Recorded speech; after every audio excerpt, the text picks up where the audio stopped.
Lucy Weekly in Espanol. It's so glad to have you around here. And we're going to be talking about your book that is Second Break. How was the process of making it and how did you overcome with that? Because it's your dream was playing with the NBAs and you made it through your son. So how was that? Yeah, thanks for having me, first of all. I really this is my first time in Spain. I really like it. I started the book writing process because, when my son became an NBA player, I started taking a look back on my life and trying to, take a look back where I came from to where I'm at now and where my son was at when he was playing in the NBA. And so I started out learning basketball when I was real young. And I wanted to be in the NBA myself, and I did a lot of stuff. I practiced hard, I played a lot. And basketball took me through a lot of different journeys. And even though I didn't make it, I gained the life experience so that when my son became a player, I could teach him, Yeah, that's like great because you're like kind of the reference for him. That is even your son. Yeah. And it's true that you play basketball with Michael Jordan and Kenny Gaston. Yeah. So I learned to play in New York, Yeah. and then my grandparents lived in North Carolina, a little town called Wallace. And so when my grandfather passed, my mother moved from New York to Wallace. And so there I started playing basketball some more, and then Michael Jordan grandparents lived in my hometown. And so he would come over. He lived about 45 miles away. So he would come over on the weekends. Him and his brother would play. And then Kenny Gaddison would also play. And so I get to play. I played against those guys for years growing up as a kid. How cool! Yeah. How motivating also for you afterwards becoming like this incredible figure that you are in the NBAs and being a father of that. And how was your journey of becoming from an abusive and dysfunctional family, that kind of journey to afterwards be a family elite to NBAs and sports in general? Yeah, my family my mother and father were alcoholics, and they was abusive to each other, and then sometimes us as kids. And so what I did was, as I grew up, I used basketball as my outlet. Mm-hmm. So whatever things weren't going right at home, I grabbed my basketball, go down the street, and spend a lot of time on the court shooting. And so basketball opened a lot of doors for me, and it gave me a lot of peace. And it also showed me that I could use it to help other people and help. I ended up helping my son with it. Yeah, and hearing your story, I was thinking the whole time of a documental.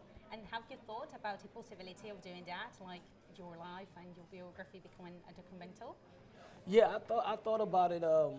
I'm actually going to talk to some people. I think it would be. I would really love to see it be a documentary, because I think a lot of it. I hope people, when they read my book, will get inspired and understand that sometimes, even though you come from a terrible background, doesn't mean you have to stay stuck in a terrible background. You can still be successful.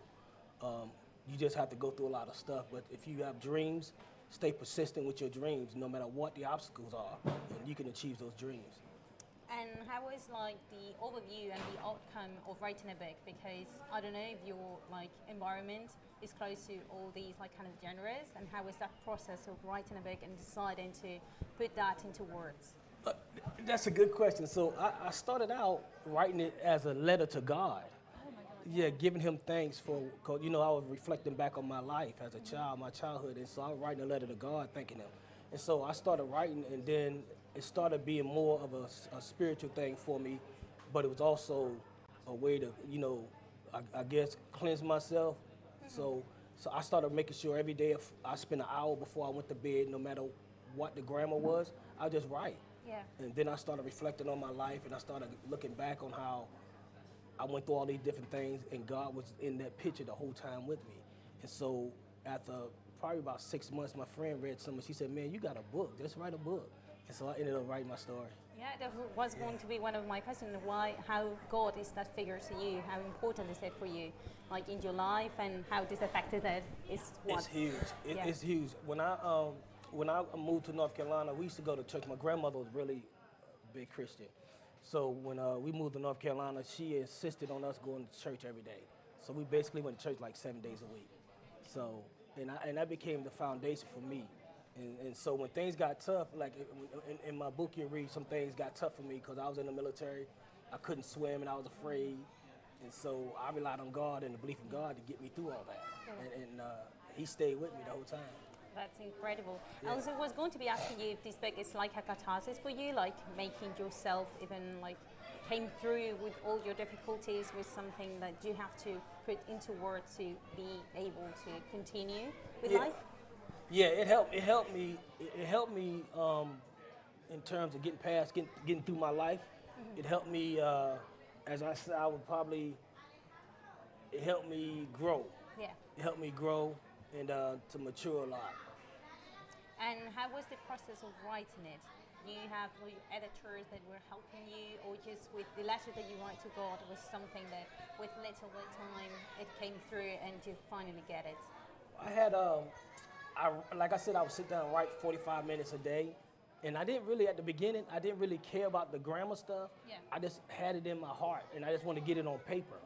And so after I got so many pages, I would take it to my cousin, who's a school teacher, Madeline, and she would edit it for me. Yeah. And then I would have somebody else edit it for me. So I had like 3 or 4 different people around me who were educated and edited for me. Yeah. And got it to where I needed to be at. Also, family is a really strong paper in your life, it is. Even though you come from this kind of dysfunctional one, you become this incredible father figure to every single like kind of young sport player.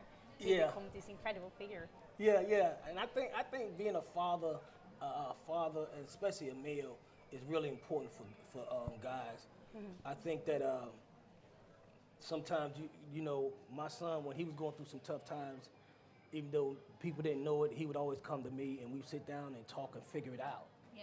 You know, because I really think having a father figure in a male's life is really, really important. So, you know, it helped him and it helped me he also helped me grow up as a parent too, because I was young. Yeah. And so once I got to spend time with him, some of his points of views and my points of views were a little bit different. Yeah. But when I saw it from his eyes, some of my points of view started to change. Yeah, it changed. Yeah.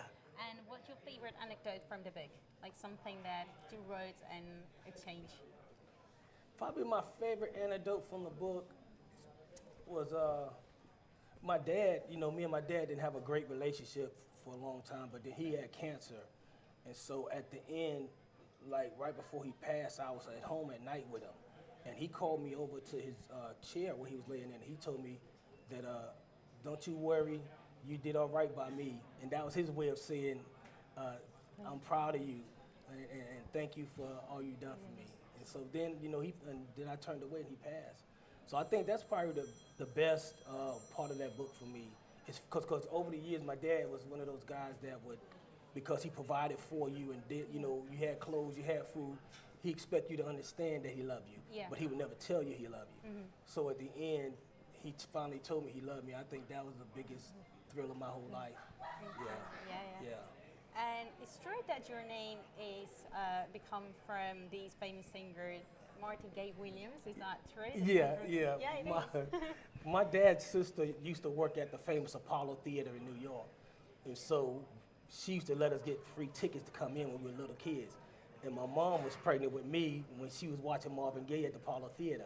And so when she went into labor, they took her to the hospital and she named me Marvin Gaye Williams. Oh my God, Yeah. What an interesting name. Yeah. And what's a comment or a review of your book that has fulfilled you completely? Like somebody that has gone to you and told you like your book was incredible. There's some kind of... On Amazon, I get a lot of reviews. And majority of the reviews are saying, you know, that book motivated me. Yeah. It's a must read because it'll inspire you to let you know that your dreams can come true. Yeah, because your book's about inspiration, just overcoming your dreams. Yes. Just fight for them, and it's incredible. Yeah. Incredible. Yeah. And who and what would you like to reach with this book? What's your purpose with it? I would like to reach anybody that has a dream, whether they be young or old. I want them to see that while you're going through struggles, you can still get through those things and succeed. Because I think a lot of times people who have dreams, they hit a wall and have struggles and give up. But sometimes it's going through those struggles that's going to help you grow as a person to get you to where you need to be at. Yeah. So I want the book, I think anybody from ages 15 on up, adults, it's a book I think that inspired them to read, and I think they'll get a lot out of it. And do you have any reference for it to overcome with your dreams when you were growing up? Like, because at your time, it's not like nowadays that you have like social media and you have, for example, your son, that is just a way of getting like that figure and model, role model to continue. And did you have somebody or some? Yeah, I had Dr. J.